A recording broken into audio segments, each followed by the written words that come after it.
You've been treating dreaming like a signed mortgage agreement.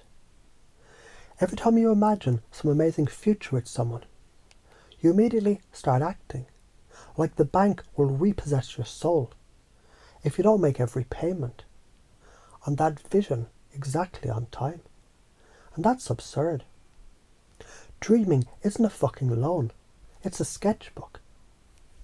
You don't accuse an artist of fraud because the painting doesn't match the first pencil outline. You're confusing truth with a literal performance. Real truth in human connection isn't specific content of the dream. It's the emotional intention that you're sharing in the moment. When you say imagine us in Italy next year, the truth is right now, I'm excited by the idea of exploring life with you. That's honest. The actual flight to Rome is optional. Dreams are not promises, they're invitations. Invitations can be accepted, changed, or declined without making the invitation a lie. A dream is about creating emotional momentum, not about guaranteeing logistics. It's the spark plug, not the destination. In relationships, micro dreams like, let's cook together this weekend, they give you dopamine spikes the same way imagining the big life goals do. Kill those and you start emotionally starving the connection. Not following through on every dream doesn't mean dishonesty. It means adaptability, flexibility, and keeping space for life's surprises. Dopamine is the keep going chemical. Your body drips it when there's something ahead worth chasing.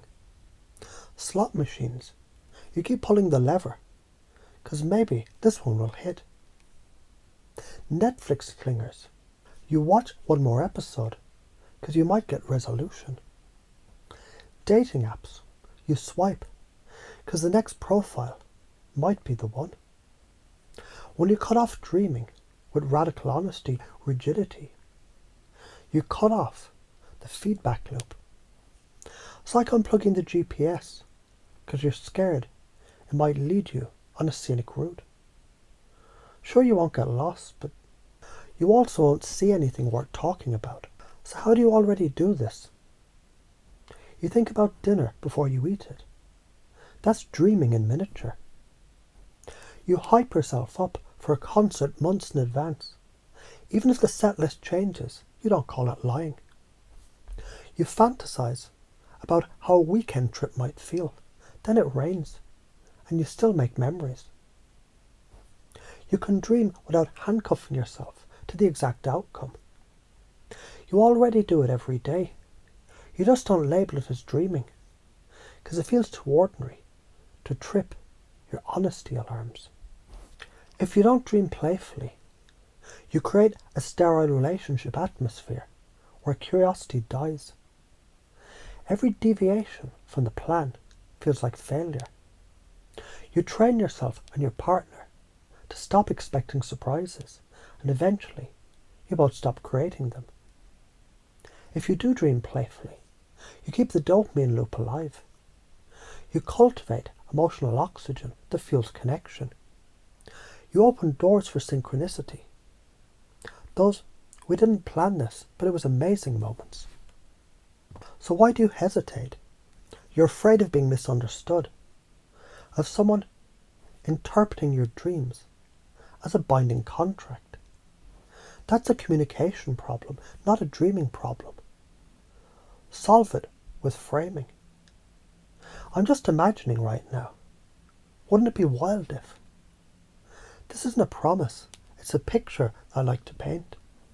That sets the mental sandbox. No one expects every sandcastle to survive the tide. Confusion cracks open the mind. When someone is certain that dreaming without delivery means lying, reframe it as dreaming. It's emotional fuel. It interrupts the pattern. That micro gap lets you lead them into a new belief. Shared imagination isn't dishonest, it's essential.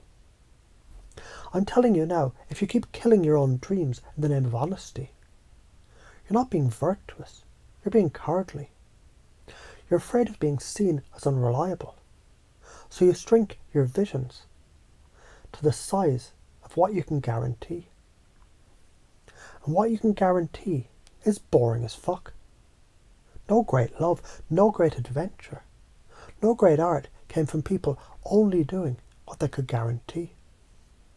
Your job is not to be a fucking lawyer for your own words. Your job is to be the architect of possibility.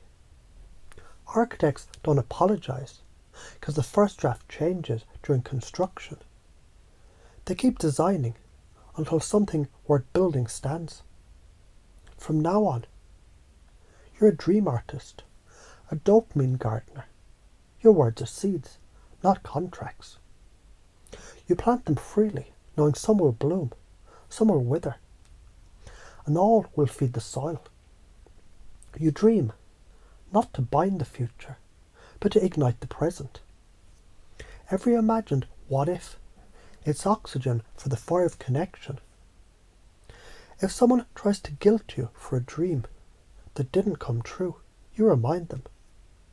That wasn't a promise, it was a spark. Sparks don't owe you a bonfire, but without them, you'll never see the fire at all. If you live life like this, your relationships, they'll feel alive again. You'll stop mistaking rigidity for integrity. You'll find you can be radically honest and radically imaginative, because honesty isn't just about facts. It's about sharing the truth of the moment you're in. And in this moment, the truth is, dreaming together is half the fun.